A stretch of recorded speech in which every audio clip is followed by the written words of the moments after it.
establecer si hay una circunstancia, digamos, en virtud del cual hay una causal de ausencia de conducta. Esto es por movimientos reflejos, por estado de inconsciencia o por fuerza irresistible. Una vez verificada que exista esa conducta, ya sea por acción o por omisión propia o impropia, y que no exista causales de ausencia de conducta, es decir, que no haya movimiento reflejo, un estado de inconsciencia, una fuerza irresistible, pues pasamos al otro estadio que tiene que ver con la tipicidad.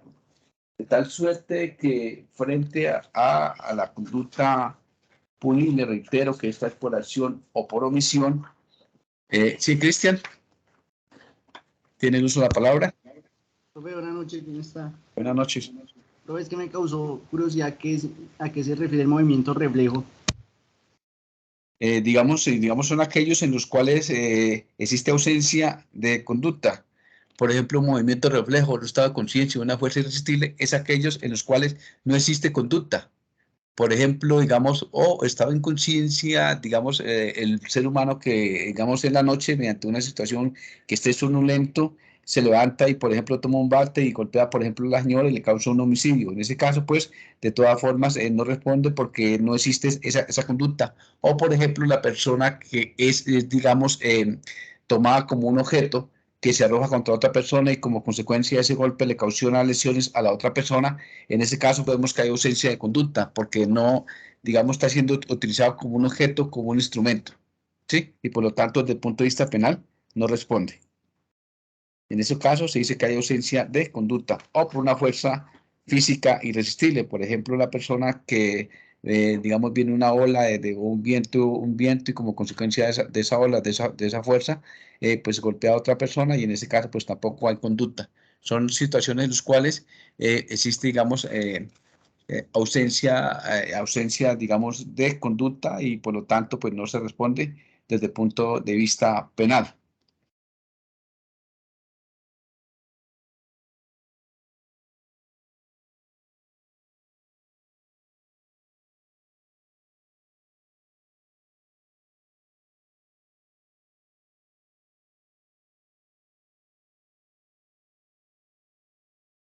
Digamos, ese movimiento reflejo es un movimiento involuntario, es un movimiento automático del cuerpo en una respuesta a alguien. Vuelvo y reitero, por ejemplo, frente a esa circunstancia, es aquello en virtud del cual eh, aquella persona, digamos, no está ejerciendo esa voluntad, no lo hace en forma consciente y voluntaria, ¿sí? Son situaciones o reflejos, son respuestas involuntarias y rápidas, necesarias en situaciones de supervivencia. Algunos de esos sería, por ejemplo, el reflejo rutinario, el reflejo de retirada o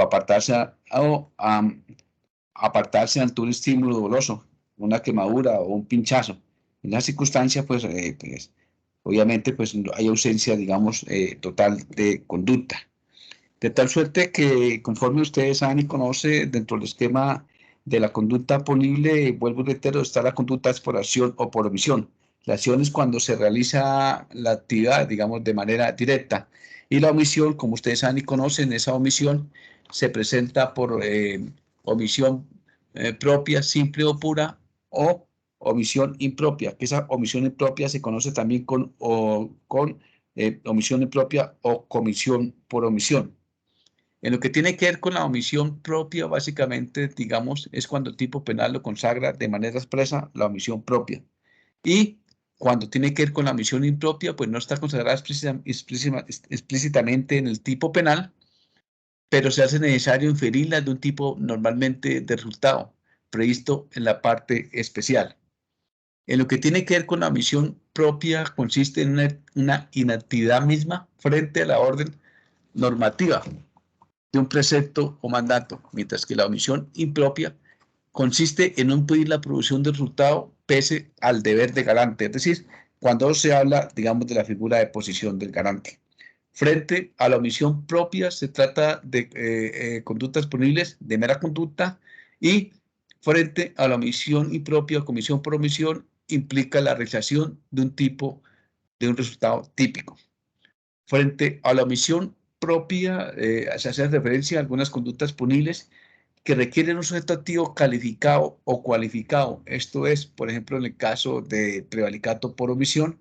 En ese caso, pues, se requiere una condición de servidor público, o también en el caso de omisión de socorro, que es un sujeto activo indeterminado, que no requiere una calidad o cualidad específica.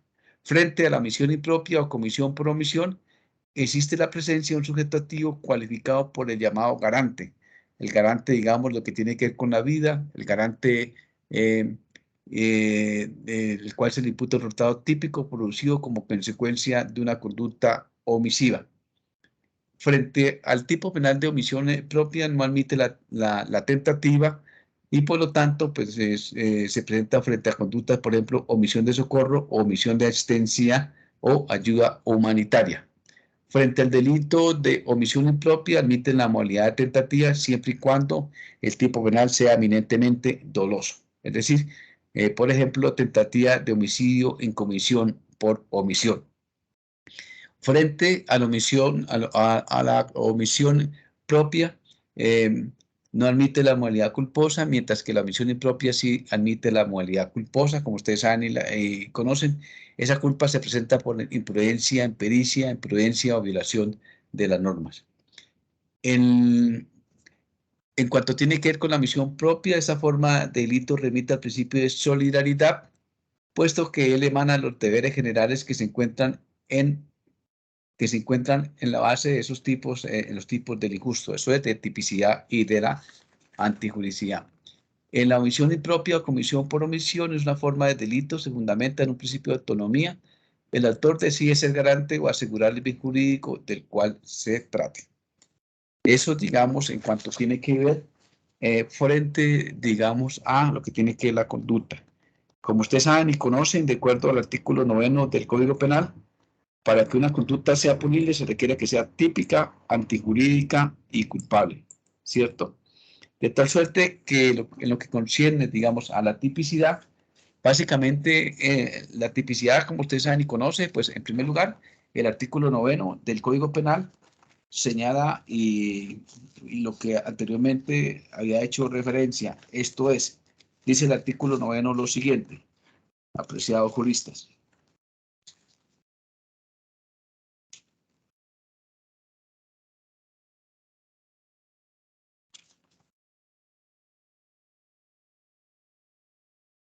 Ahora comillas, artículo 9, conducta punible. Para que la conducta sea punible, se requiere que sea típica, antijurídica y culpable. La causalidad por sí sola no basta para la imputación jurídica de resultado.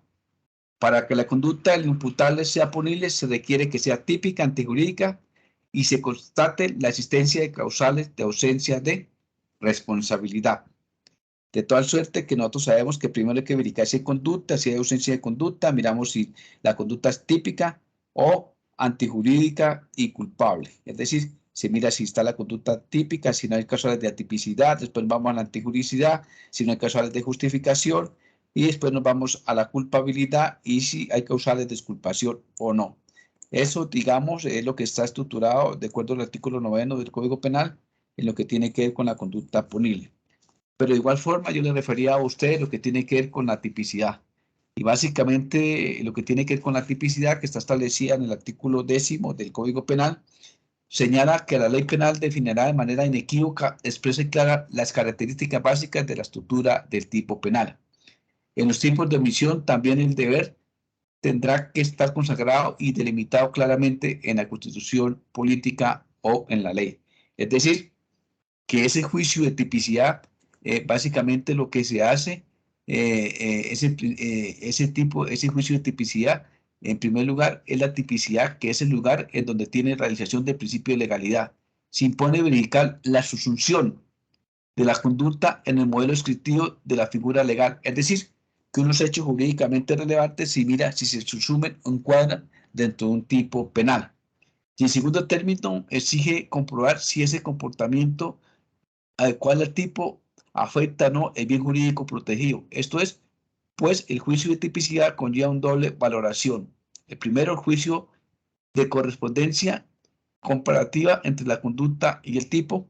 Y segundo, el juicio de verificación sobre la idoneidad de esa conducta para afectar que no lesiona el bien jurídico tutelado por la norma.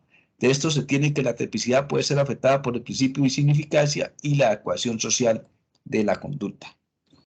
De igual forma, pues ese principio, pues digamos, de tipicidad, pues tiene que ver con el principio de legalidad, tipicidad objetiva y tipicidad subjetiva. De tal suerte que en sede de tipicidad hay que mirar, digamos, unos elementos que en este caso corresponden a unos elementos especiales y comunes frente a todo tipo penal, que es el sujeto activo o sujeto pasivo, el objeto jurídico, objeto material, la conducta que está conformada por uno o varios verbos rectores compuestos alternativos y también por unos elementos especiales. Esos elementos especiales son descriptivos, normativos y subjetivos.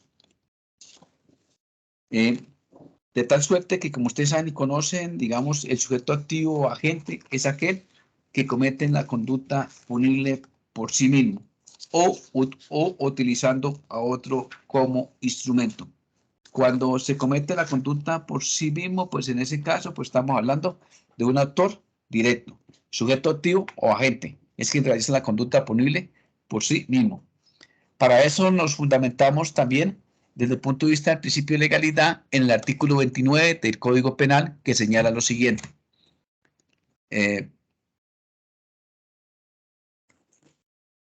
Autor. Es autor quien realiza la conducta punible por sí mismo o utilizando a otro como instrumento. En este caso, pues si realiza la conducta por sí mismo, es un autor directo o utiliza a otro como instrumento. Como ustedes saben y conocen, pues ese instrumento que se utiliza no responde, ¿cierto? Lo que llama ejecutor instrumental no responde desde el punto de vista penal. También está, de acuerdo, estamos en el artículo 29 del Código Penal, están los coautores y básicamente los coautores, dice, son coautores los que mediante un acuerdo común actúan con división de trabajo criminal atendiendo a la importancia del aporte, es decir, lo que se conoce con el nombre de la coautoría impropia. Esto es cuando hay un plan común, división de trabajo, atendiendo a la importancia del aporte. Y también está la coautoría propia. La coautoría propia es cuando realizan la misma actividad, la misma función. Por ejemplo, A y B se ponen de acuerdo con el fin de cometer un homicidio contra C y ambos le disparan. En ese caso, pues, estamos hablando de una coautoría propia, diferente a la coautoría impropia, porque esa coautoría impropia hay un plan común, división de trabajo, atendiendo la importancia del aporte y ese aporte que sea esencial. Esos son los elementos de la coautoría.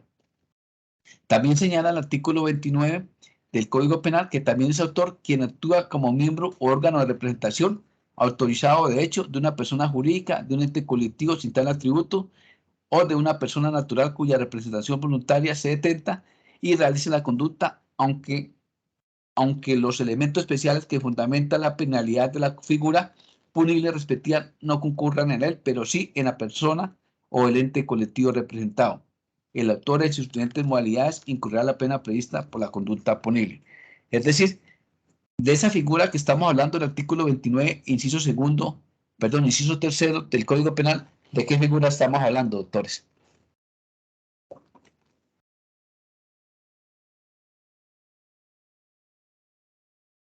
¿Qué dicen?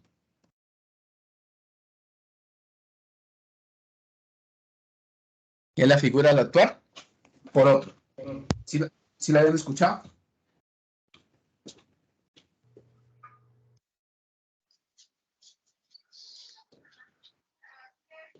Es la figura del actuar por otro.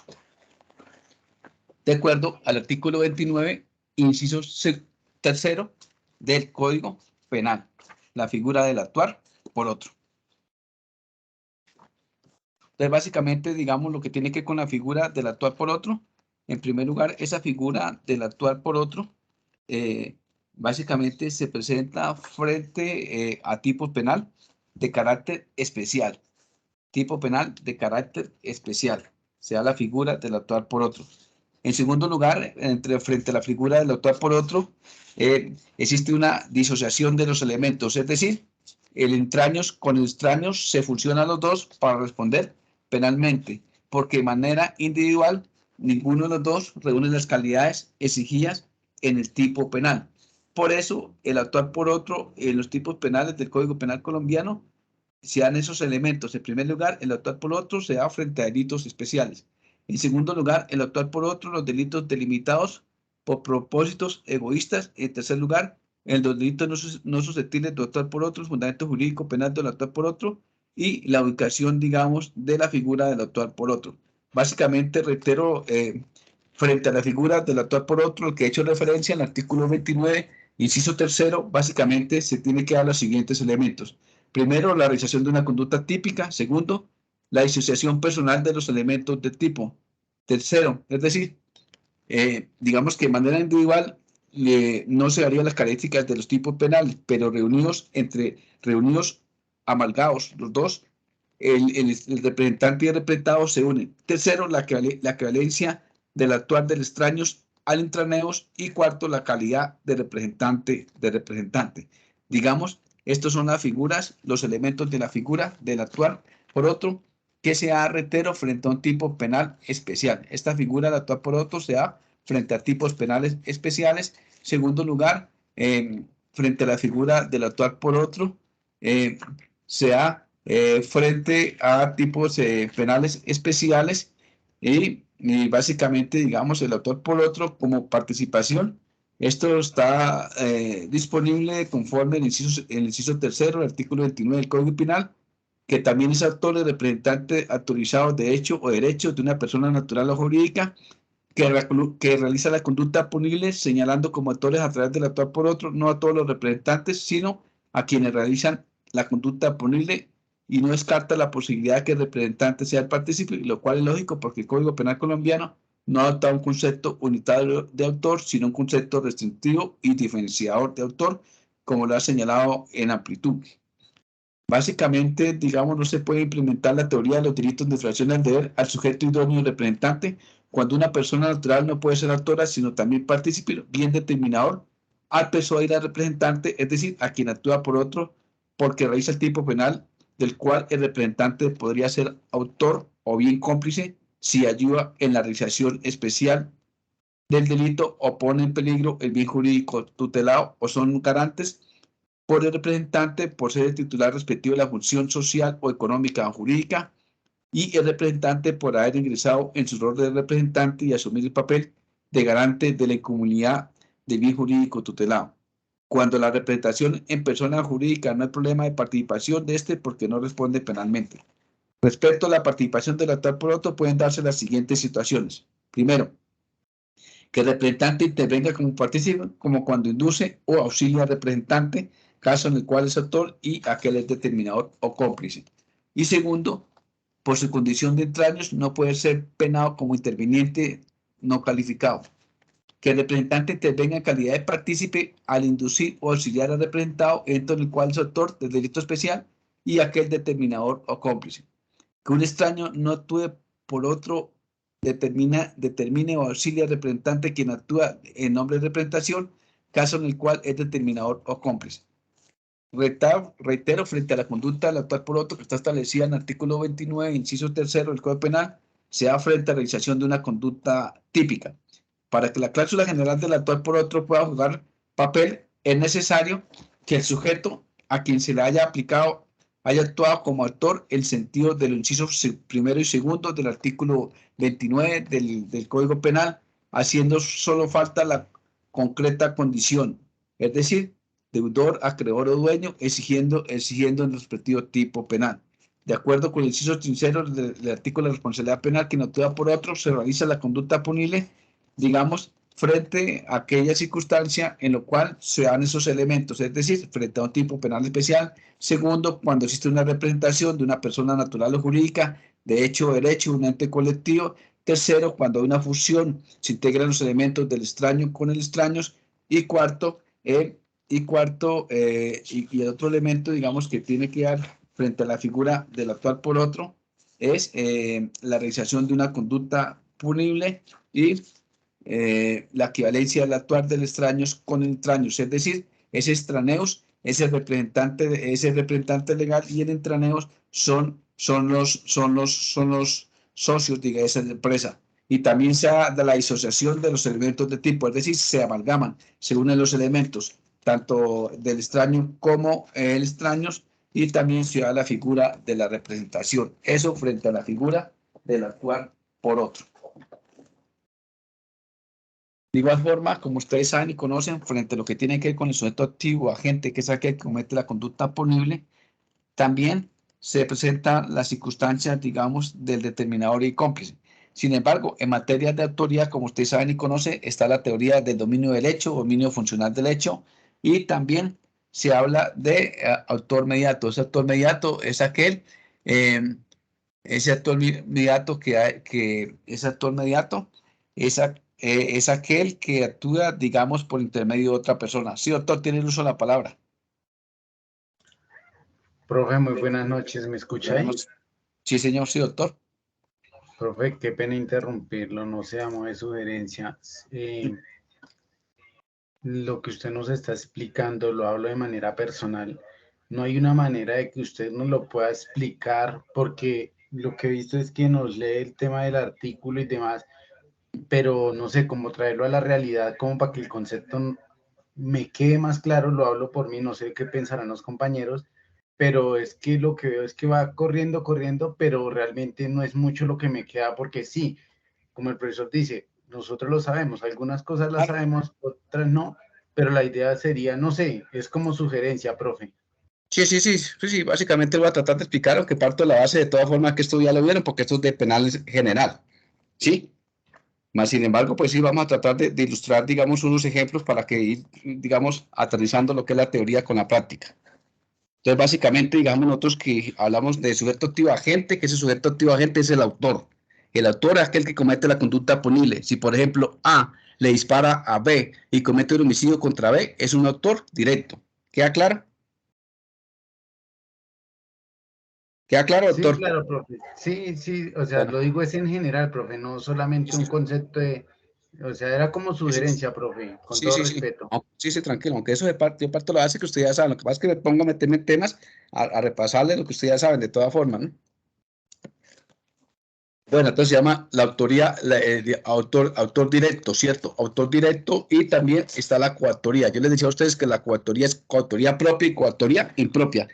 Que coautoría es cuando son dos o más autores. Entonces se habla de coautoría propia cuando los dos autores realizan la misma actividad. Entonces les ponía a ustedes el ejemplo. A y B van a cometer un homicidio contra C, y A y B se ponen de acuerdo y le disparan a C. En ese caso son coautores, están realizando la misma actividad. También está la coautoría impropia. Esa coautoría impropia es cuando hay un plan común, división del trabajo, atiendo la importancia del aporte y que ese aporte sea esencial. Por ejemplo, está el jefe, digamos, de una banda, de una organización, que se reúnen en determinado sitio para llevar a cabo unos delitos, es decir, para llevar a cabo, digamos, un atraco en un banco. Y se reúnen, digamos, en la casa del jefe de la organización, y ahí, en esa casa del jefe de la organización, establecen la estrategia de la forma o la manera como van a llevar a cabo, es decir, por ejemplo, hurto calificado y agravado. ¿Sí? Hurto calificado, por ejemplo, por la violencia, agravado, por ejemplo, por ser cometido con dos o más personas. Entonces, el jefe de la banda el jefe de la banda de una empresa que es criminal, que organiza, digamos, que organiza esa actividad conjuntamente con los demás coautores. Entonces está un plan común. ¿Cuál es el plan común? Llevar a cabo un delito, unos delitos, que en este caso, un hurto. Plan común, división del trabajo, porque cada cual tiene un rol establecido, una función establecida. Plan común, división del trabajo, plan común, división del trabajo, atendiendo la importancia del aporte y que ese aporte sea esencial. Entonces, si por ejemplo A, B y C se ponen de acuerdo para llevar a cabo un hurto en un banco, y entonces el jefe de la banda de la organización criminal va dirigiendo desde el apartamento, B, que es el conductor, traslada a los demás compañeros al banco, C, que es el campanero que está en la parte externa de afuera, pendiente para avisar que no vengan los abuesos de policía, D, que ingresa con E y se apropian del dinero. En ese caso, de todas formas, se sabe que hay un plan común, división de trabajo, atiendo la importancia del aporte y que ese aporte es esencial. Frente a ese ejemplo, nosotros estamos hablando de una coautoría impropia. Sí, porque todos son coautores, tanto el jefe de la banda que está llamando, que está organizando, que va coordinando, responde en calidad de autor, como también responden los demás el campanero y también, digamos, el que transporta el vehículo y también los que materializan la conducta de ese hurto calificado y agravado. Hurto porque se apropian de cosa mueble ajena, calificado por la violencia y agravado por ser cometido por dos o más personas, de acuerdo al artículo 239, 240 y 241 del Código Penal. Y también podrían, digamos, responder por el delito de concierto para delinquir, de acuerdo al artículo 340 del Código Penal, porque es una banda es una empresa criminal que se dedica a cometer delitos. Entonces, ahí en ese caso, sabemos que existe un dominio funcional del hecho y que todos son coautores, porque existe un plan común, división de trabajo, atendiendo la importancia del aporte, y ese aporte es esencial. Eso se llama una coautoría impropia. ¿Queda claro? Sí, doctor Diego Fernando, ¿tiene el uso de la palabra? Doctor, buenas noches. Bueno. Los delitos que le podemos incriminar a estas personas son de acuerdo a las normas infringidas. Puede Sí, ser, digamos, un delito para todas estas personas o un delito para cada quien. O de diga, acuerdo a quien cometa el hecho, se le puede infringir el delito. sí, sí, digamos ahí básicamente, eh, como ellos llevan unas armas, ¿cierto? Y esas armas de todas maneras saben que las van a utilizar y, por ejemplo, si supongamos que en el desarrollo, digamos, de ese delito de hurto calificado y agravado, por ejemplo, cometan un homicidio, digamos, contra el guarda de seguridad. En ese caso, que lleven unas armas y que esas armas sean idóneas, que sean aptas para los fines que fueron creados, de acuerdo al artículo 365 del Código Penal, cometerían el delito de porte ilegal de armas y el delito de un homicidio, por ejemplo, agravado. En ese caso, pues todos responden por ese, digamos, homicidio y también responden por el porte ilegal de armas. ¿Por qué? Porque de todas maneras, como existía un plan común, división de trabajo, teniendo la importancia del aporte, ese aporte es esencial, ellos sabían que llevaban las armas y que las armas eran idóneas y que las armas las hacían a utilizar en un momento dado si tenían que repeler, digamos, o, digamos, eh, vulnerar el bien jurídico tutelado, que en este caso la vía de la integridad contra las personas. En ese caso responde por los delitos, todo responde por los delitos de, en primer lugar, hurto calificado y agravado. Ese hurto porque se apodera una suma de dinero, ¿cierto? Calificado por ser cometido por la violencia, agravado por ser cometido con dos o más personas.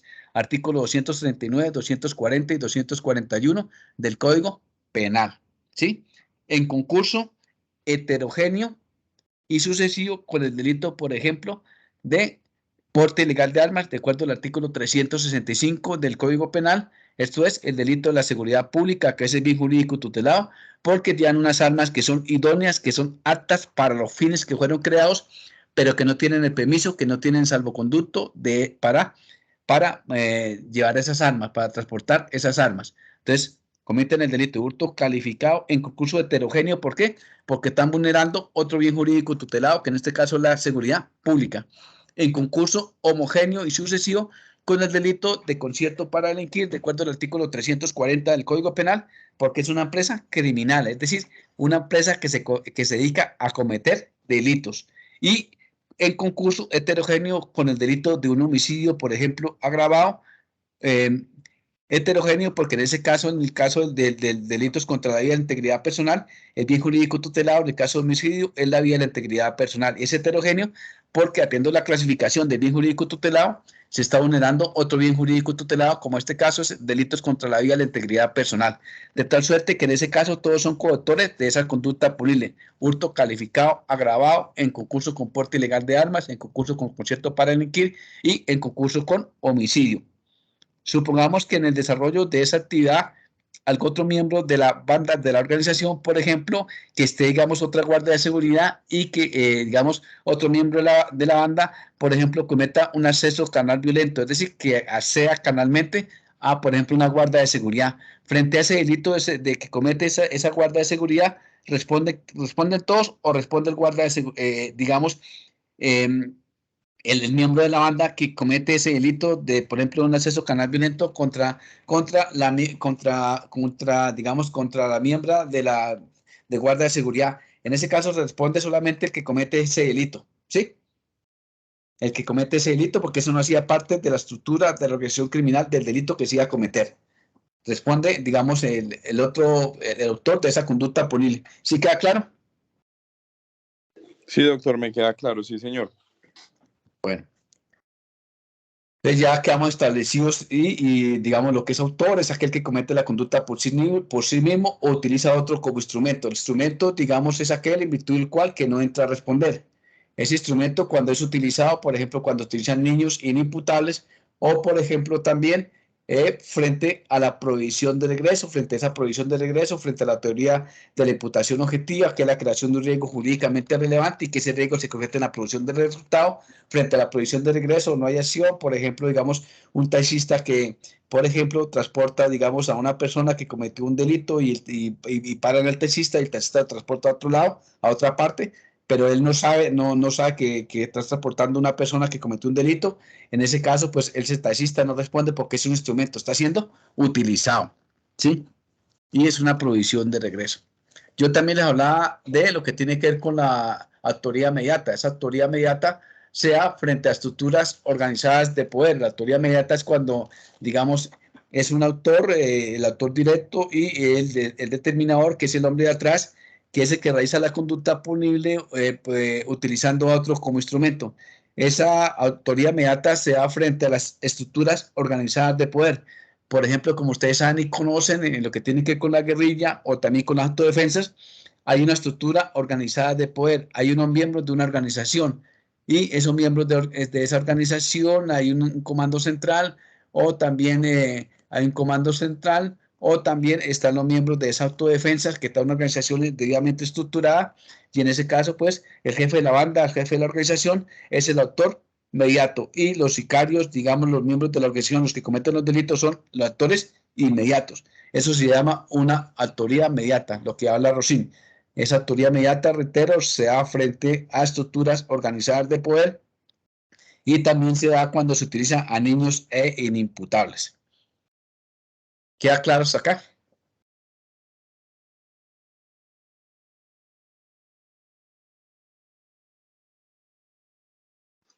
Sí, señor. Señor, Sí, profe, gracias.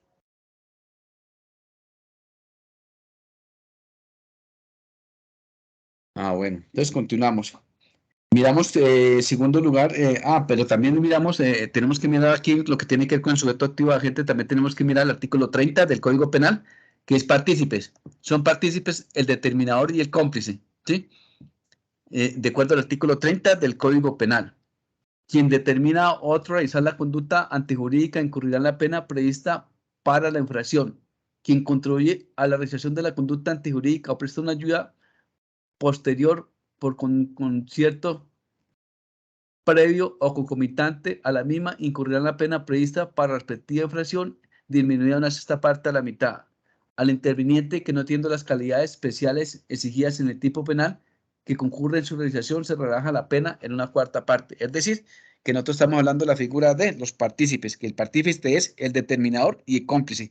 El determinador es el instigador, el que hace nacer la idea criminal y el cómplice es aquel que presta una ayuda antes de cometer el delito, durante la comisión del delito, con posterioridad a la comisión del delito. Pero ese cómplice actúa con dolo, ¿sí? Porque previamente se ha concertado o durante el desarrollo del comisión del delito o con posterioridad a la comisión del delito. El determinador es lo que se conoce con el nombre instigador. El actor, digamos, lo que conoce vulgarmente con el nombre del actor, el actor intelectual, es el que hace nacer la idea criminal. Por ejemplo, A quiere cometer un feminicidio contra B, que es su cónyuge, por la circunstancia, digamos, de ser mujer y contrata a un sicario, a B, y B va y comete ese homicidio, en ese caso comete un feminicidio, en ese caso porque, digamos, está tratando contra la cónyuge por su condición de ser mujer, y en ese caso, entonces sabemos que el determinador, que es el actor intelectual, es el cónyuge que le paga a un sicario, que es el actor material que realiza la conducta punible para cometer el delito de feminicidio. En ese caso vemos que el determinador, que el instigador, que el que hace nacer la idea criminal es el cónyuge o el esposo de la cónyuge o de la señora, la que va a quien se le comete ese homicidio. En ese caso, pues sabemos que es un determinador el que hace nacer la idea criminal. Está el cómplice. El cómplice es aquel que presta una ayuda antes de cometer el delito, durante la comisión del delito o con posterioridad a la comisión del delito. Ese cómplice, por ejemplo, se presenta, supongamos que se va a cometer un delito, digamos, en un establecimiento comercial y va una niña con minifalda 60, 90, 60 y le habla al guarda de seguridad con el fin de distraer al guarda de seguridad para que los demás compañeros ingresen a cometer un delito, digamos, a una entidad o alguna residencia. En ese caso sabemos que nosotros, digamos, esta niña que distrae al guarda de seguridad es cómplice del delito, por ejemplo, de hurto calificado y agravado. Es cómplice porque no tiene el dominio del hecho y dominio funcional del hecho. Y también está el interviniente. El interviniente, como ustedes saben y conocen, se aplica, digamos, para la figura del sujeto activo calificado o cualificado, es decir, delitos especiales que requieren una calidad o cualidad específica. Por ejemplo, la mayoría de delitos contra la administración pública requiere una calidad o cualidad específica, que el sujeto activo sea un servidor público. Cuando, digamos, es un servidor público juntamente con un particular, pero ese particular no reúne las calidades exigidas en el tipo penal, se conoce con el nombre del interviniente. Quien no teniendo las calidades especiales exigidas en el tipo penal, concurre en su realización, se le raja la pena en una cuarta parte. Por ejemplo, A, que es servidor público, una entidad oficial, se pone de acuerdo con B, que es un particular, y hace el tesorero de una entidad oficial, y le gira un cheque, digamos, a B, para que B va y cobre ese cheque sin haber prestado ningún servicio, ninguna contraprestación. En ese caso, sabemos que el autor de la conducta punible, que tiene una calidad específica, que es un acto activo calificado, cualificado, es el tesorero porque es un servidor público. Y ese particular que va y cobra ese cheque también y todo es un interviniente, es decir, es un activo no calificado o cualificado, no es servidor público porque no reúne las calidades exigidas en el tipo penal y por lo tanto responde en calidad de interviniente, no en calidad de autor. ¿Queda claro?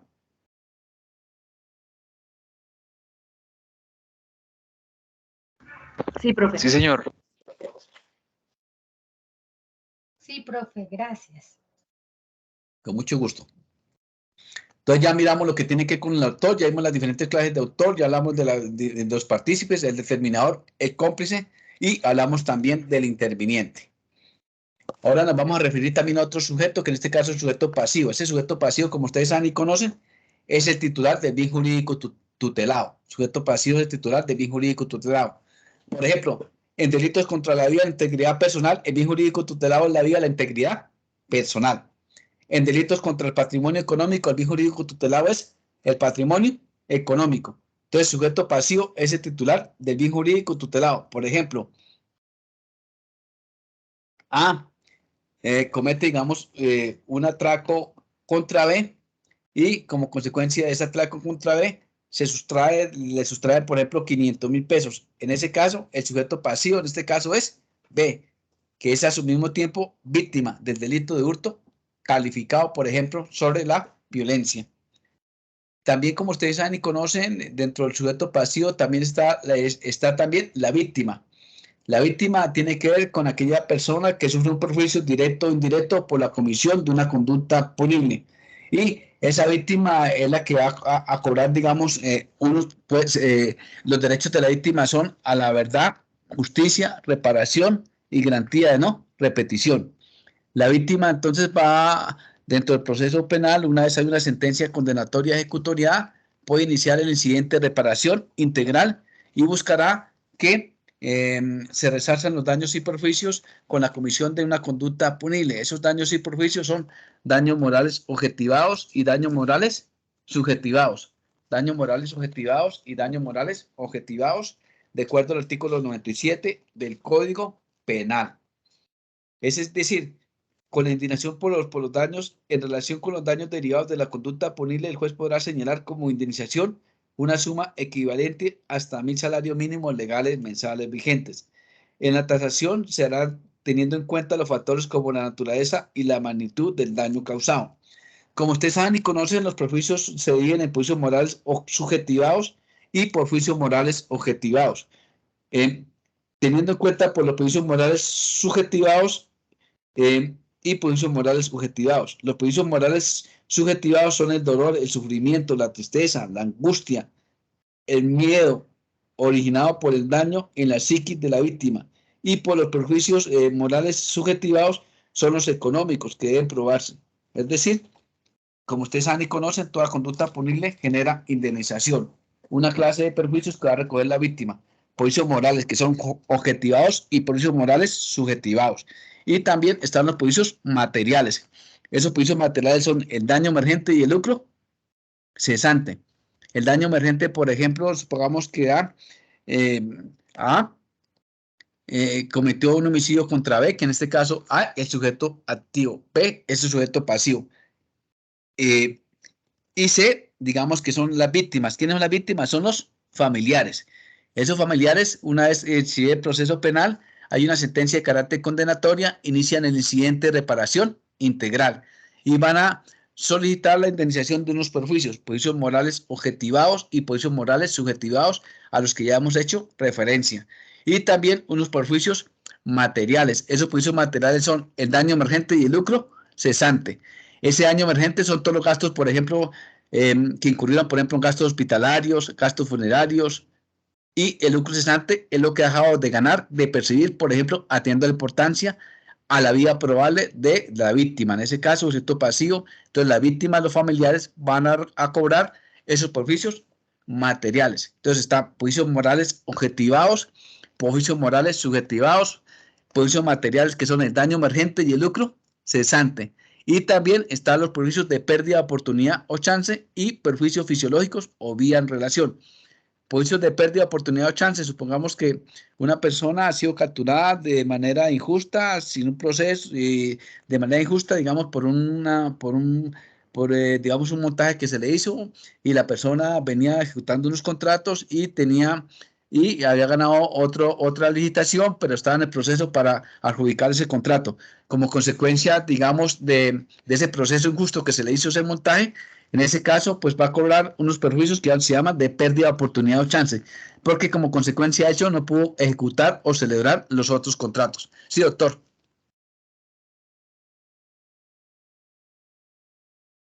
Sí, buenas noches. Buenas noches, doctor. Es que me perdí.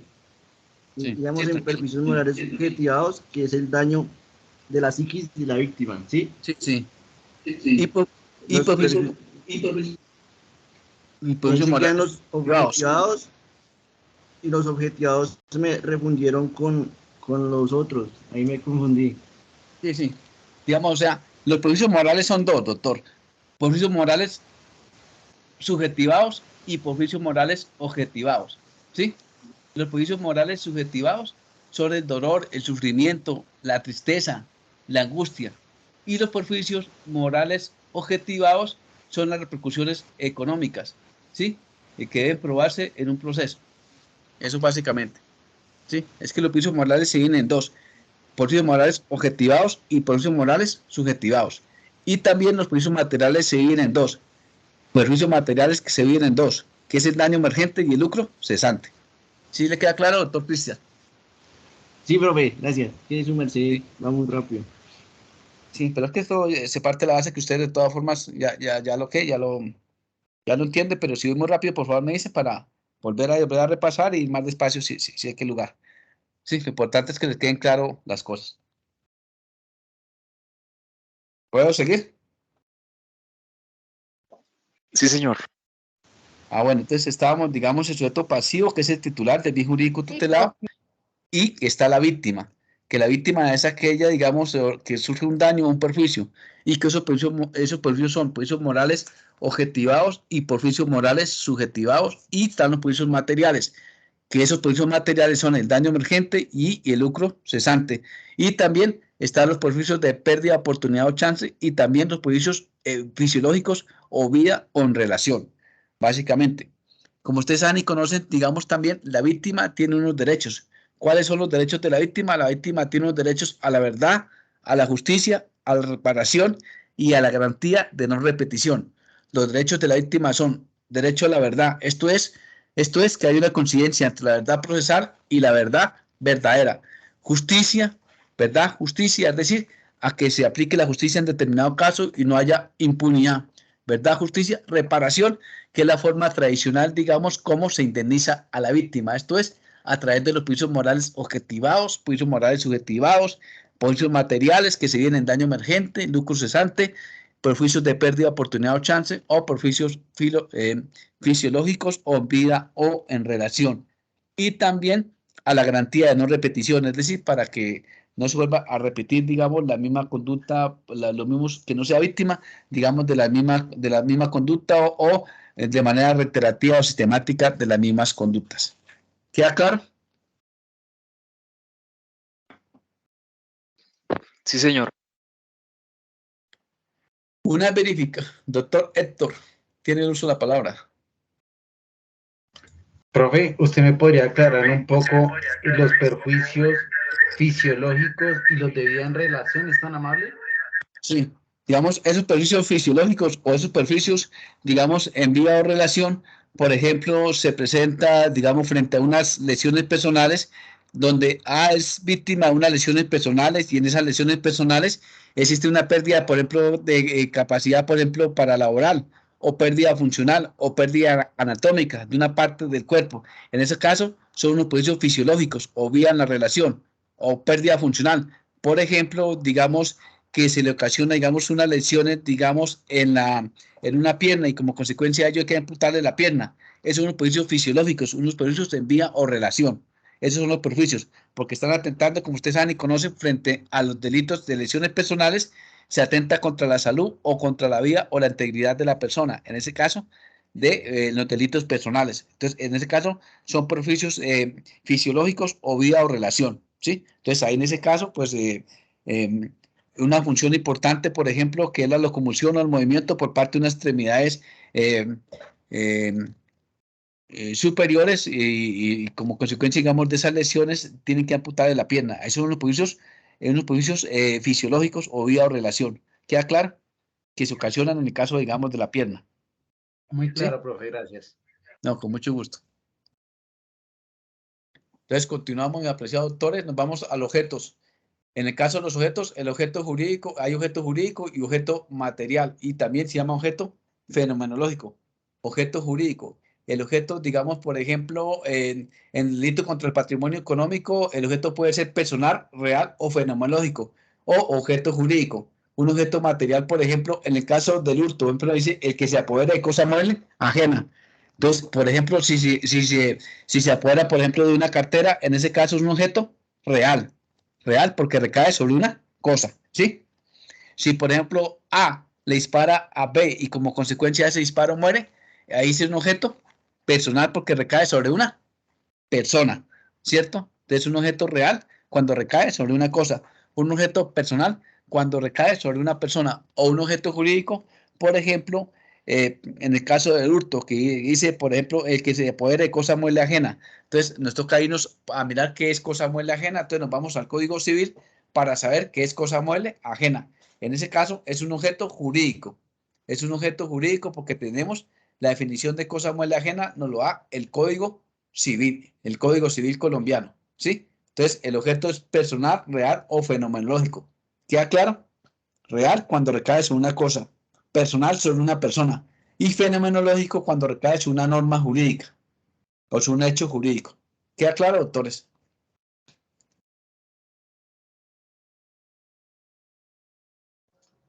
Sí, señor.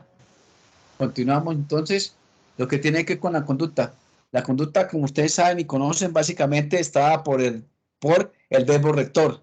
Verbos rectores que están en presente.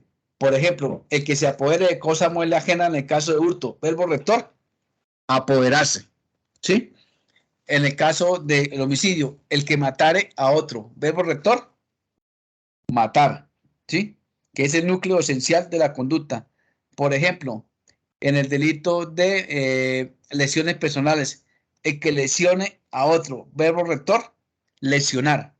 Hay tipos penales que tienen varios verbos rectores compuestos alternativos. Por ejemplo, en el delito por ejemplo, de concusión, que es el artículo 404 del Código Penal, concusión.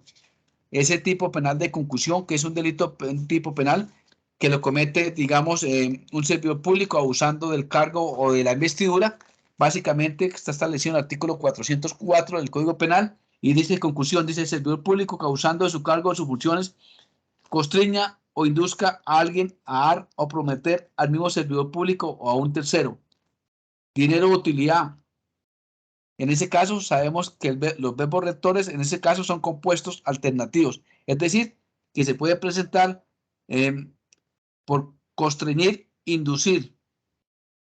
Constreñir o inducir. El servicio público causando su cargo, funciones, constriña o induzca a alguien a dar o prometer, así o para un servidor público. Entonces, tienen constreñir o inducir, dar o prometer. Es decir, tiene varios verbos rectores. Son tipos penales que son compuestos alternativos, porque con cualquiera de esos verbos, de ese verbo rector, se susuma o se encuadra la conducta punible. Por ejemplo, en el caso del peculado por apropiación, el servidor público se apropie en provecho suyo o de un tercero de bienes del Estado o de empresas. El verbo rector es apropiarse de dinero del Estado, ¿sí? De sí mismo o de particulares. Es decir, que hay conductas que tienen un mismo verbo rector o que tienen varios verbos rectores, compuestos o alternativos. Compuestos alternativos porque existen, digamos, varias conductas o existe una sola conducta. Por ejemplo, en el caso del incesto, dice, el que realiza sexo carnal u otro acto sexual con un ascendiente o descendiente, adoptante o adoptivo. En ese caso, el verbo rector compuesto es realizar acceso carnal o acto sexual. Es decir, es un verbo rector compuesto alternativo, que puede ser realizar el acceso carnal o el acto sexual. Es compuesto alternativo, porque tiene, digamos, más de dos formas o dos modalidades para cometer esa conducta punible. Por ejemplo, en el caso de violencia intrafamiliar, dice, el que maltrate física o psicológicamente a cualquier miembro de su núcleo incurrirá en prisión. Es decir, el verbo rector se da en maltratar. Ese maltrato puede ser físico o psicológico. Físico o psicológico, para que sea el delito de violencia intrafamiliar. Es decir, que hay tipos penales que tienen varios verbos rectores que son compuestos alternativos o tienen un simple solo verbo rector. Por eso, lo que se llama la conducta, verbo rector, compuesto alternativo o verbo rector simple. También están los elementos esenciales, que son los descriptivos, normativos o subjetivos. Verbos descriptivos son aquellos que señalan las circunstancias de tiempo y modo y lugar. Por ejemplo, cuando el hurto se comete en lugar despoblado o en lugar solitario, ¿sí? Normativos, por ejemplo, en el caso del hurto, por ejemplo, cuando se habla de que se apodera de cosa mueble ajena. Entonces nos vamos al Código Civil para que nos diga qué es cosa mueble ajena. Y subjetivos, por ejemplo, en el caso de hurto, dice que se apodera de cosa mueble ajena con el propósito de obtener provecho para sí o para un tercero. ¿Cuál es lo subjetivo? ¿Qué es la intención? El provecho que se tiene para sí o para un tercero. Luego, eso es el ingrediente subjetivo. ¿Queda claro hasta acá?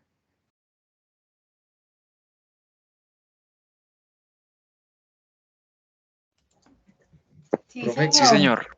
el normativo, usted decía que cuando recae sobre qué, perdón. El normativo, por ejemplo, cuando, por ejemplo, dice, por ejemplo, en el caso del hurto, dice el que se apodera de cosa mueble ajena. Entonces nos vamos al Código Civil que nos dice el concepto de cosa mueble ajena. Entonces es un ingrediente normativo porque está en una disposición, en este caso, en el Código Civil. Por ejemplo, cuando se habla de violación de régimen de inhabilidades e incompatibilidades o conflicto de intereses. Entonces es el ingrediente especial ahí, es normativo, porque tenemos que ir al régimen penal y municipal, es decir, a la ley 136 de 1994 para saber cuándo existe una inhabilidad o una incompatibilidad. Entonces, la misma disposición, la misma norma nos dice cuándo existe una inhabilidad o una incompatibilidad. Por eso se llama elementos normativos, porque están en una disposición, en una norma. ¿Queda claro, doctor? Gracias, profe. Sí, señor. No, con mucho gusto. También nosotros tenemos que mirar acá el tipo penal porque la tipicidad tiene dos elementos, que es el tipo penal objetivo y el tipo penal subjetivo. Este tipo penal objetivo que está compuesto por elementos comunes que el sujeto, objeto, conducta, elementos especiales que son descriptivos, que describen las circunstancias de tiempo y modo, lugar, por ejemplo, de día, de noche, lugar despoblado. Normativos da la norma, subjetivos, por ejemplo, digamos, con provecho económico para sí o para un tercero, como es la finalidad. Y también está el tipo penal subjetivo. El tipo penal subjetivo, como ustedes saben y conocen, tiene que ver cuando se hace con la parte, digamos, ese nexo psicológico, cuando es con dolo, con culpa y con preterintención. Es el tipo penal subjetivo, cuando se hace con dolo, con culpa o con preterintención, que es el tipo penal subjetivo. ¿Qué es el dolo?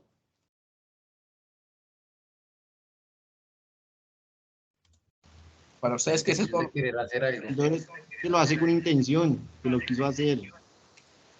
¿Y cuáles son los elementos del dolo?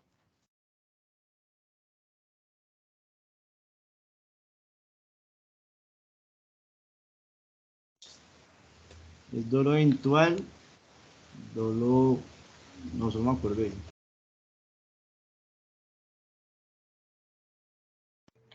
Eventual, directo e indirecto. Esas son las clases del dolo, ¿no? Entonces, el dolo, de acuerdo al artículo 22, la conducta dolosa cuando la gente conoce los hechos constitutivos de la infracción penal y quiere su realización. También será dolosa la conducta cuando la realización de la infracción penal ha sido prevista como probable y si no producción se deja librada al azar. Es decir, que para nosotros hablar de dolo es cuando hay conocimiento de los hechos, conocimiento de la antijuricidad y la voluntad. El dolo tiene 3 elementos que son conocimiento de los hechos, conocimiento de la antijuricidad y la voluntad. Eso es el dolo, cuando lo hago de forma consciente y voluntaria. ¿Cuántas clases de dolo hay? Está el dolo de primer grado, dolo de segundo grado y dolo eventual, o dolo directo, dolo indirecto y dolo eventual. Dolo directo, por ejemplo, tengo la intención de matar a B, saco el arma y le disparo. En ese caso es un dolo directo. Dolo indirecto. El dolo indirecto es, por ejemplo, cometo, por ejemplo, un delito de un hurto calificado ya grabado y va pasando, digamos, un señor que va en un taxista y lo mando a parar, le coloco el arma y lo saco del vehículo y me voy en el vehículo. Es un dolo indirecto, un dolo de segundo grado. Y el dolo eventual, por ejemplo, cuando quiero matar a determinada persona, por ejemplo, a un ministro, utilizo una bomba y resulta que coloco una bomba en determinado sitio, en determinado lugar donde esté ese ministro, pero no solamente mato al ministro, sino mato a otras personas. En ese caso es un dolo eventual, porque ese dolo eventual es cuando la reacción de la infracción ha sido prevista como probable y su no producción se deja librada al azar, es decir, cuando no hago nada por evitarlo. Es el dolo eventual. Ese dolo eventual también se presenta en el caso en virtud del cual viene de España con Santiago Mipur y se presentó en Bogotá cuando un piloto estaba compartiendo y celebrando el cumpleaños a la novia, se ha tomado unos tragos y se fue conduciendo por la Caracas. Momentos antes casi se accidenta y posteriormente colisiona. En ese caso le imputaron al conductor el delito de homicidio en calidad de dolo eventual. Dolo eventual porque lo dejó al azar, es decir, sabiendo que momentos antes casi se estrella, casi colisiona, siguió adelante, sigue la trayectoria y no le importó nada. Por eso se llama un dolo eventual, porque lo deja al azar, porque no hace nada por evitarlo. ¿Queda claro? Profe, cuando usted se refería al conocimiento de los hechos, nombró 3, ¿me los podría repetir, por favor? Sí, sí. Digamos, el dolo tiene 3 elementos, que es conocimiento de los hechos, conocimiento de la antijuricidad y la voluntad. Porque ustedes nombran en el dolo solamente 2 elementos, dicen conocimiento y voluntad. No, el dolo tiene 3 elementos, que son conocimiento de los hechos, es decir, sabe lo que está haciendo, conocimiento de la antijuricidad, o sea, que está actuando contrario a derecho, y tiene la voluntad. Eso es el dolo, que son 3 elementos: conocimiento de los hechos, conocimiento de la antijuricidad y la voluntad. Eso es el dolo. Gracias. No, con mucho gusto. Está también lo que es la culpa. Como ustedes saben y conocen, la conducta es culposa cuando el resultado típico es producto de la infracción al deber objetivo de cuidado y el agente, debiendo haberlo previsto por ser previsible o habiéndolo previsto, confía en poderlo evitar. Es decir, cuando se habla de culpa, como ustedes saben y conocen, no tiene la intención de cometer esa conducta punible. Y esa culpa se da por imprudencia, impericia, negligencia o violación de las normas de elemental cuidado. Se es imprudente cuando no se toma cuando se es imprudente cuando no se hace lo necesario. Cualquier padre de familia haría lo necesario. Se es imprudente cuando se es negligente, cuando es imprudencia, impericia, cuando es falta de experiencia, o cuando se violan las normas de elemental cuidado, por ejemplo, las normas de tránsito en una actividad peligrosa como es la conducción. Entonces, ahí se puede cometer, por ejemplo, un homicidio culposo, por ejemplo, por omitir un semáforo que está en rojo, por estar descuidado, volando por el celular, va conduciendo y no se da cuenta que el semáforo está en rojo, continúa la marcha y viene otro vehículo y como consecuencia de eso colisiona y la persona que anda en el otro vehículo se muere, en ese caso comete un homicidio culposo, ¿sí? Porque no tenía la intención de cometer ese delito. Por lo tanto, ahí está frente a violación de las normas elementales de cuidado, que es con culpa, no con dolo. Y la preterintención es cuando se ve mucho más allá de la voluntad, es decir, que inicia con dolo la conducta, pero termina con culpa, es decir, cuando el resultado va mucho más allá de lo cedido. En materia preterintencional solamente se hablan de dos delitos, que es el delito de homicidio preterintencional y el delito de un aborto preterintencional. Por ejemplo, A le pega un golpe a B con el fin, digamos, de asustarlo, pero no tiene la intención, digamos, de ocasionar la muerte, pero como consecuencia de ese golpe, la persona se va, digamos, sobre una escalera, roba, y como consecuencia de robar, se muere esa persona. En ese caso, ahí responde por un homicidio preterintencional, porque va mucho más allá la voluntad de la gente, se ve mucho más allá la intención. El resultado, la intención que tenía era de darle un golpe, pero no de matarlo. Pero el resultado excedió mucho más allá y se le ocasionó la muerte. En ese caso estamos hablando de un homicidio preterintencional, porque reitero, va mucho más allá, excede mucho más allá de la voluntad, de la intención de la gente. ¿Queda claro?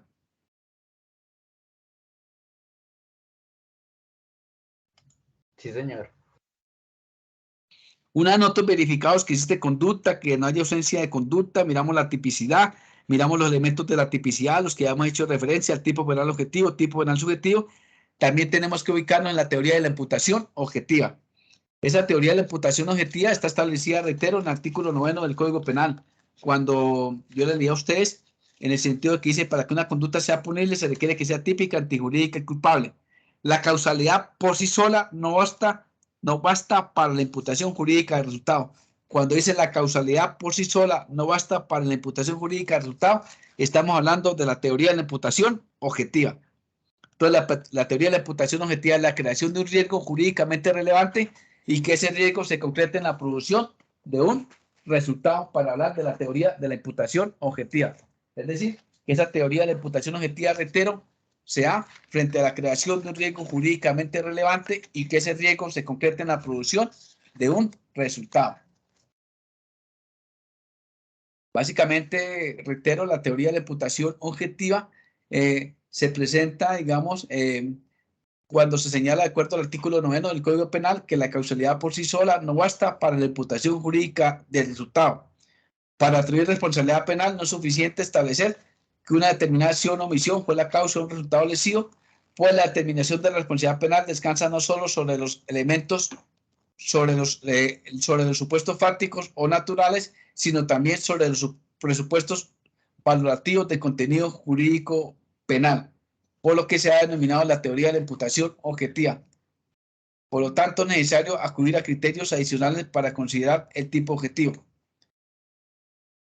De allí que para que se hable de la teoría de la imputación objetiva se requiere, reitero, que los elementos de la teoría de la imputación objetiva es la creación de un riesgo jurídicamente relevante y que ese riesgo se concrete en la producción del resultado y que haya ese nexo causal.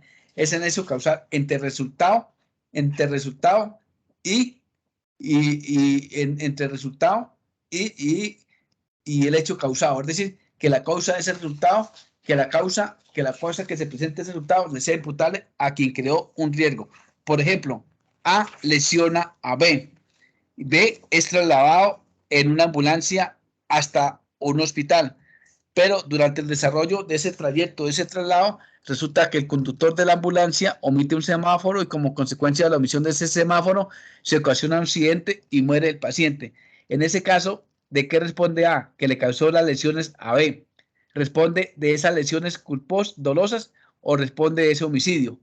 En ese caso, pues responde de lesiones personales, no de homicidio, porque la causa de la muerte no fueron las lesiones personales, sino la imprudencia que tuvo el conductor de la ambulancia al omitir un semáforo que estaba en rojo. ¿Queda claro?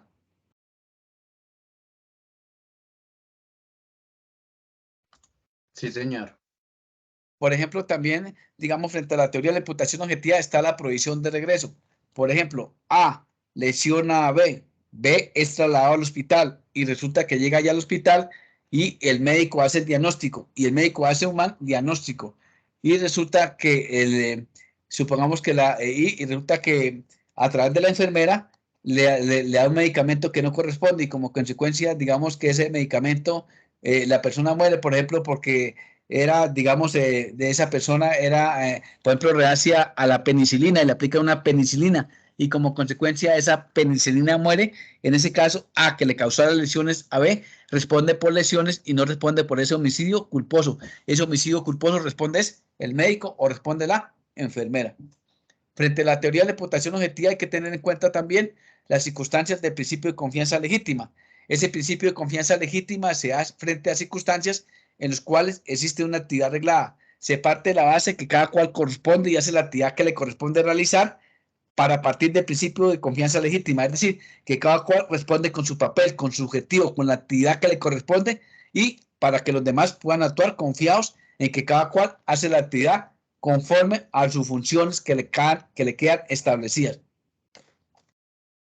Eso se llama la teoría de la imputación objetiva, que es la creación de un riesgo jurídicamente relevante y que ese riesgo se concrete en la producción del resultado y que haya un nexo causal entre el hecho y el resultado para que le pueda ser imputable al autor frente a la teoría de la imputación objetiva. ¿Queda claro?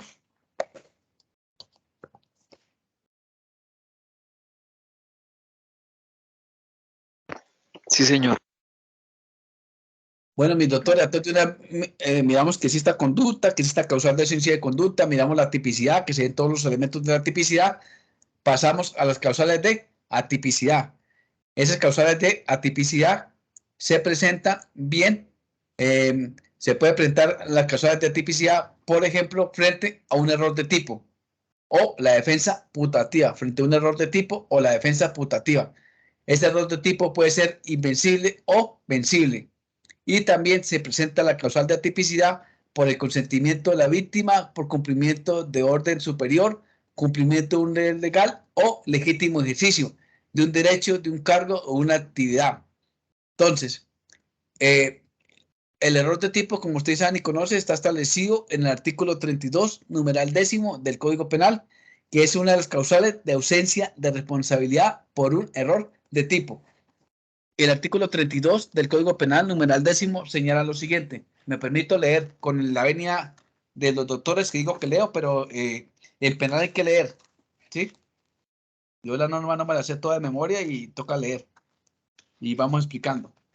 Artículo 32. No habrá lugar a responsabilidad penal cuando, numeral 10, sobre con error invencible de que no concurre en su conducta un hecho constitutivo de la descripción típica o que concurre los presupuestos objetivos de una causal que excluye la responsabilidad. Si el error fuera invencible, la conducta será punible cuando la ley lo hubiese previsto como culposo.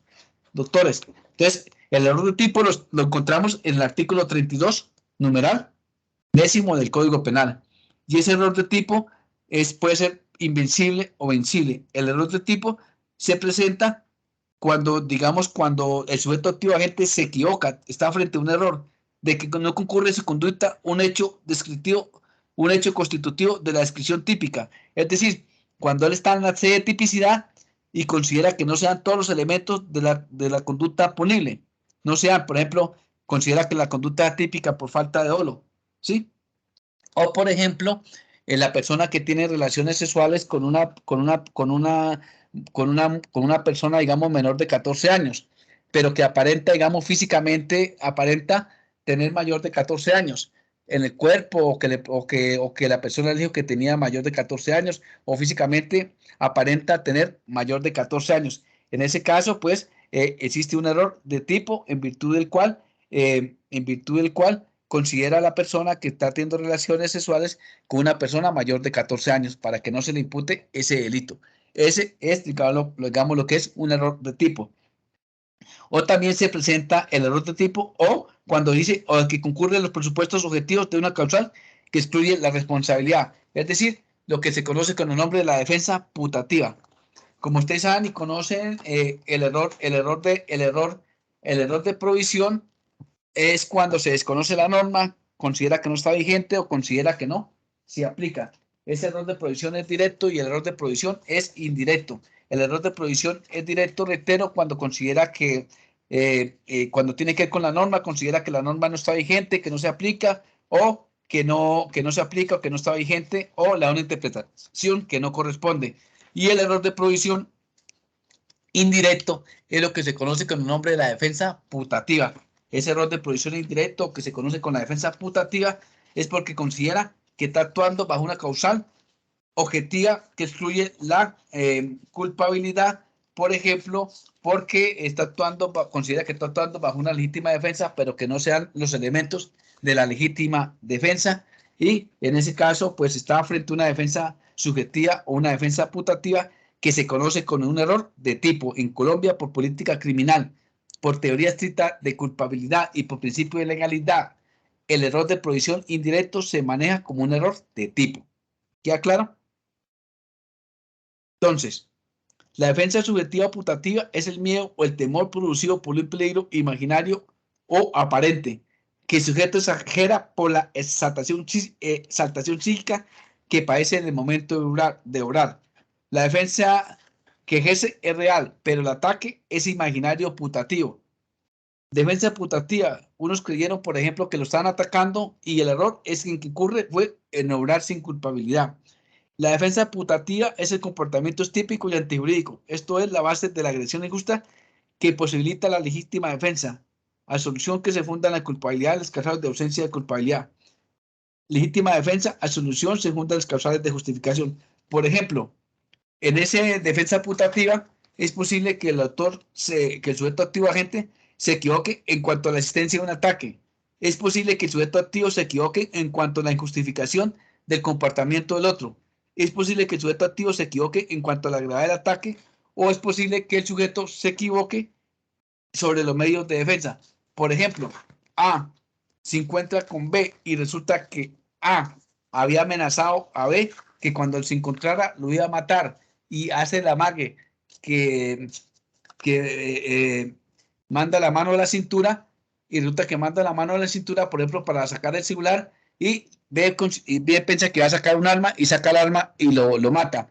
En ese caso, él actúa bajo defensa putativa, es decir, se equivoca respecto, el sujeto activo agente se equivoca respecto a la existencia del ataque y se equivoca en cuanto a la injusticia del comportamiento. Él considera que está actuando bajo una legítima defensa, pero realmente no está frente a una legítima defensa.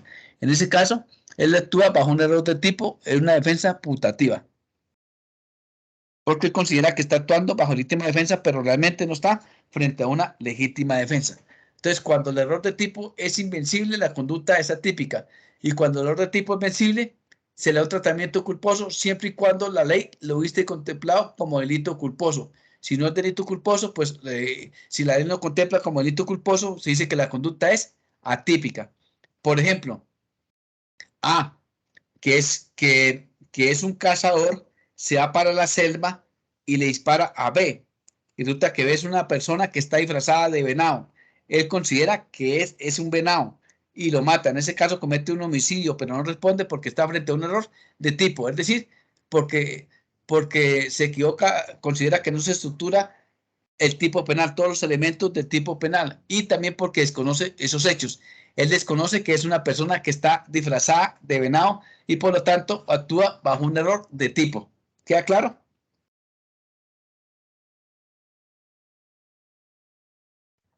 Claro, profe.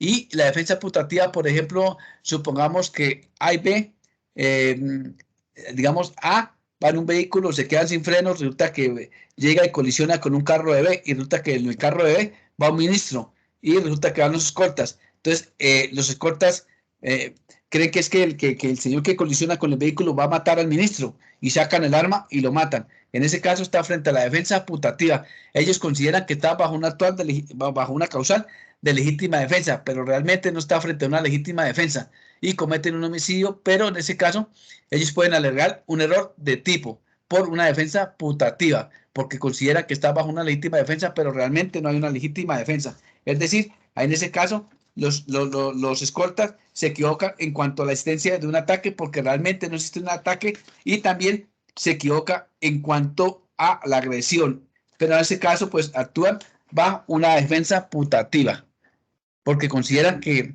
el que colisionó con el vehículo iba a matar al ministro. ¿Queda claro hasta aquí, doctores?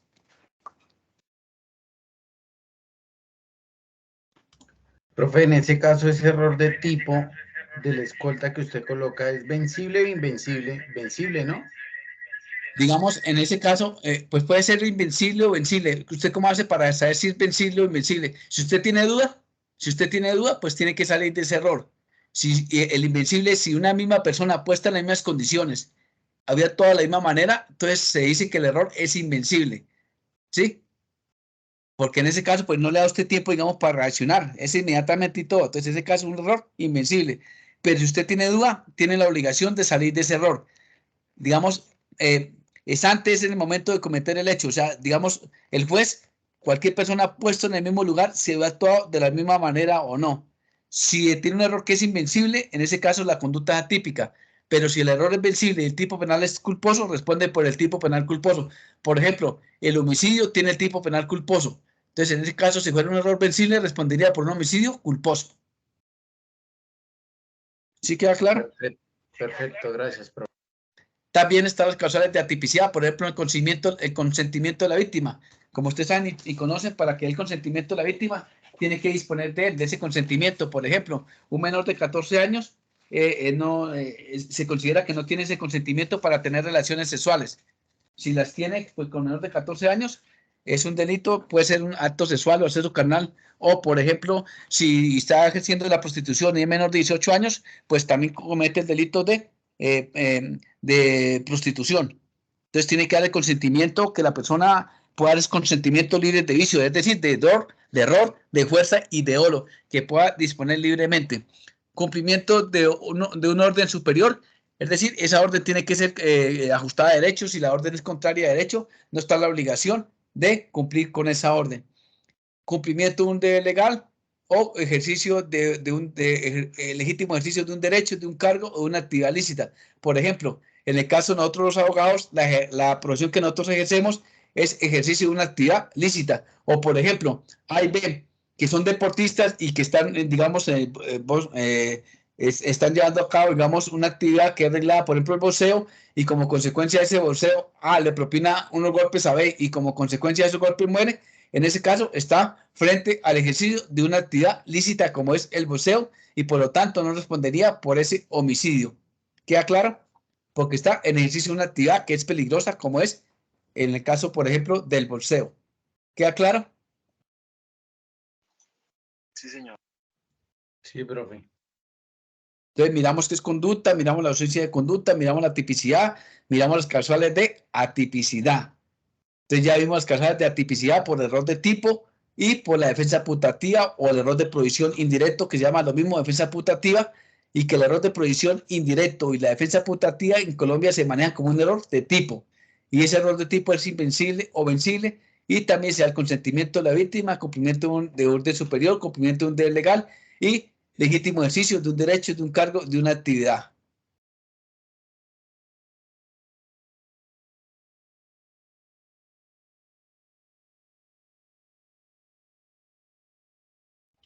Profe, una pregunta. Sí, mi doctor, mucho gusto. En la parte penal, cuando se tiene relaciones con una menor de 18 años y aún convive con sus padres, pero se hace con voluntad de la menor, y los padres alegan que no, ¿ahí el que tuvo la relación sexual con la menor tiene algún delito? No, digamos, o sea, para tener relaciones sexuales, en el caso, por ejemplo, de un hombre o una mujer, que sea menor de 14 años, ¿sí? Es menor de 14 años, acceso canal o acto sexual con incapaz de resistir, menor de 14 años. Sería el tipo penal, ¿cierto? Siempre y cuando sea menor de 14 años. Porque si es mayor de 14 años no hay ningún problema. Pero en ese caso, de todas formas, podría estar incluso, digamos, si es menor de 14 años, en un acto sexual o un acceso canal. El acto sexual, digamos, por ejemplo, son actividades libidinosas. Por ejemplo, por ejemplo, o la masturbación, o le toca las partes íntimas, o los esfínteres anales, vaginales o vocales. Es el acto. Mientras que el acceso es la penetración del asta o miembro viril en los esfínteres anales, vaginales o vocales o cualquier parte del cuerpo.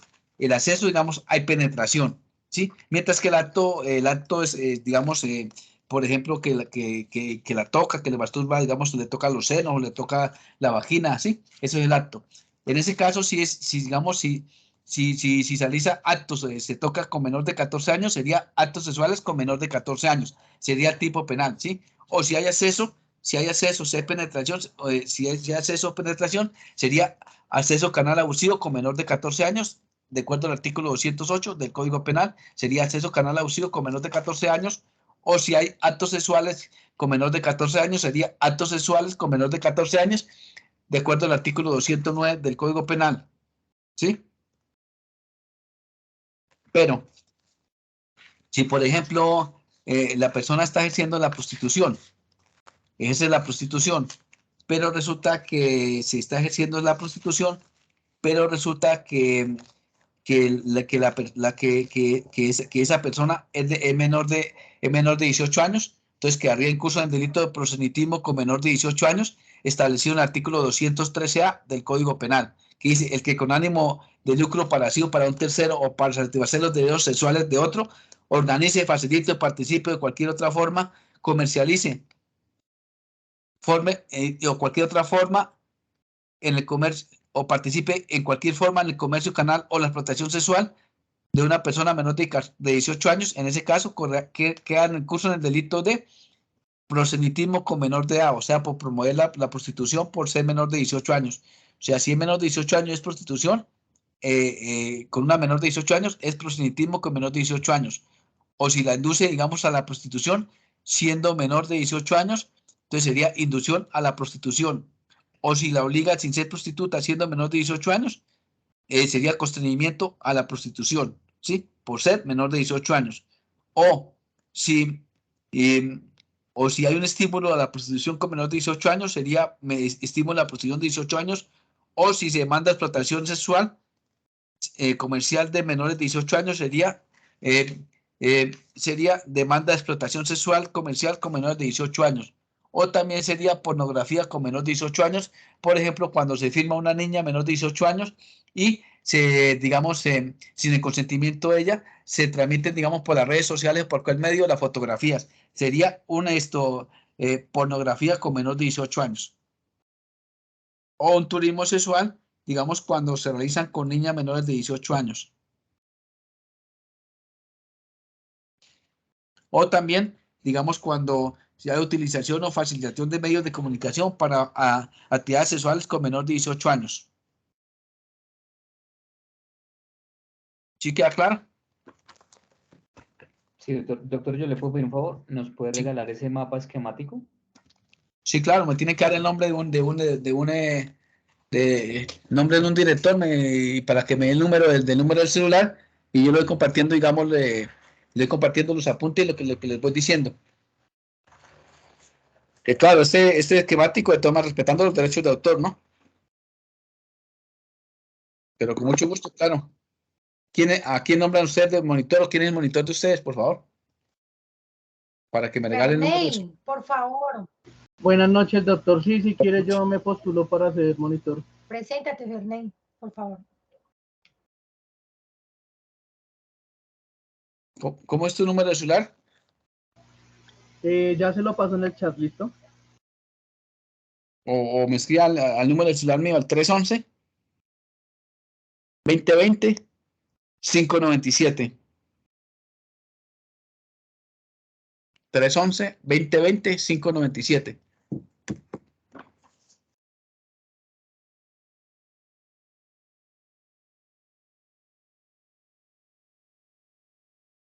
¿2020-597? Sí. 311-2020-597. Luis Alejandro Tolosa Ramírez. Listo, gracias, doctor.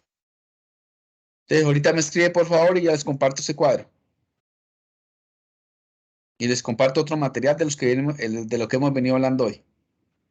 Mil gracias, doctor. ¿Sí se ha entendido hasta acá?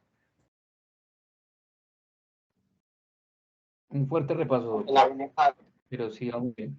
Sí, profe. Sí, señor. Bueno, Muy sí, claro, la verdad creo que resumimos 2 semestres en la clase. si voy muy rápido, por favor me dicen, ¿no? Es Bueno, un mis poquito, doctores. profe. Lo que pasa es que nosotros estamos aprendiendo y como que nos toca como Sí, va rápido, profe. interceptar La verdad es que sí va los rápido. términos. Sí, esto, las clases están grabando, ¿no? ¿Grabaron o no? Sí, señor. Sí. Ah, bueno, pues la grabamos de todas formas y ahí vamos. Si hay que volver a recabar, pues me dicen en qué no entiende y volvemos y explicamos para que le queden los conceptos claros. Esto, digamos, hacemos una introducción de manera general. Y Profe, ya después, ahorita pues no le veo ningún problema que vaya.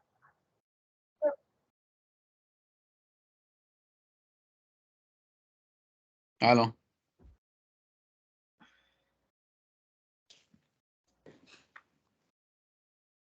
Listo, profe, muchas gracias. No, a ustedes muchas gracias. De todas maneras, si un poquito rápido me dicen ahí y mañana continuamos. Yolima del Carmen, tiene el uso de la palabra.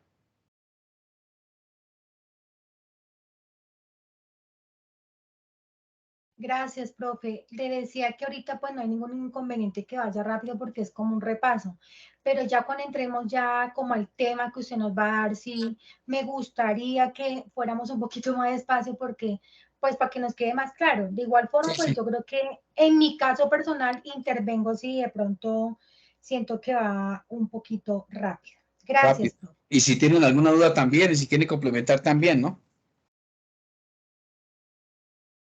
Bueno, perfecto. Entonces, mañana nos vamos a Bueno, encontrar a las 8:30 en punto, ¿no? Sí, Digo, señor. Fernando. Sí, profe. Profe, aunque no sé, hoy se nos presenta, bueno, claro que la hora es a las 8:30, profe, ¿usted qué horario tiene? Es que se nos cruzó con inglés. Doctor, me dijeron que de 8:30 a 10 de la noche. Listo, Claro, profe, pero nosotros validamos con la facultad entonces. sí, aunque todo hay que ser, digamos, las clases hay que hacer un receso de 15 minutos, pero la hemos seguido mejor. Sí, y después miramos. Pero me dijeron de 8:30 a 10 de la noche. Sí, profe, está bien, muchas gracias, buenas noches, que Dios lo bendiga. No, a ustedes muchas gracias y Muchas gracias, doctor. ustedes graban, ahí está grabado, ¿cierto? Ahí grabaron, ¿cierto? Y quedo pendiente entonces del monitor para que me envíe el número del celular para yo compartirle, digamos, ahí el cuadro esquemático y compartirle unos apuntes de lo que hablé esta noche, un material. Muchas Muchas gracias, gracias. doctor, yo, muy amables. Muchísimas gracias, doctor. Una Gracias, feliz doctor. noche. Que descansen, bendiciones. Gracias.